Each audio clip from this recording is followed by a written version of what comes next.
to explain to him that, people are outside the hospital singing, putting cards and flowers. I do believe he heard, because even this last week, I don't know what we were saying with the doctors, and because, he hardly opened his eyes, I think this month. And I don't know what somebody was saying to me, and I said, well, I believe he still hears me, when I speak to him, because I would every day say to him, even if he had all of those, chips, either kiss here or kiss the cheek and say, because for infection control, every day for the, past how many months, I would say, I love you, Dada. I'm coming to see you tomorrow, And then maybe he would open his eyes for just a second and close those eyes.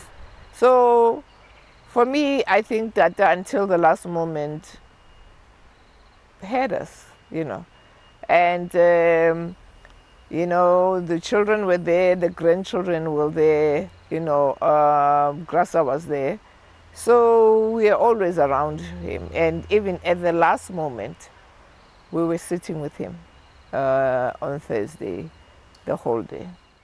It was the most wonderful day for us because the grandchildren were there, we were there, the professional doctors. And in actual fact, when they saw him sleeping away, those doctors dedicated their time.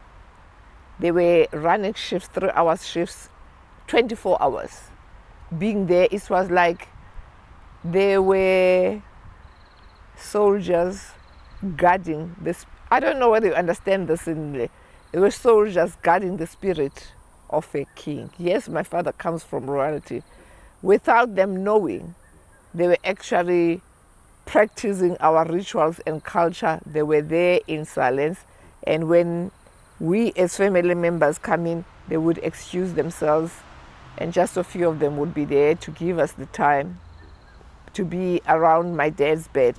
And so even for the grandchildren, I think it was a wonderful moment. I don't think my father fought just for political freedom. My father also fought for spiritual freedom, to free yourself spiritually. He talks about the fact that it takes courage to forgiveness.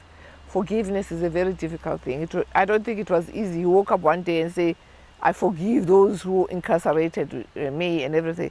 But I think he knew that if he didn't forgive, he would be forever in prison himself spiritually. And if you are not free here, you cannot be free definitely here. And so for me, the lesson we can take away from his life is to have the courage to forgive other people. Your own husband, if you are married, your own children, your own neighbors, your own community, people who've done you. Because if we have the courage to forgive as human beings, there would be no wars that we see around us. There would be no crime, there would be no violence, there would be no conflict, okay?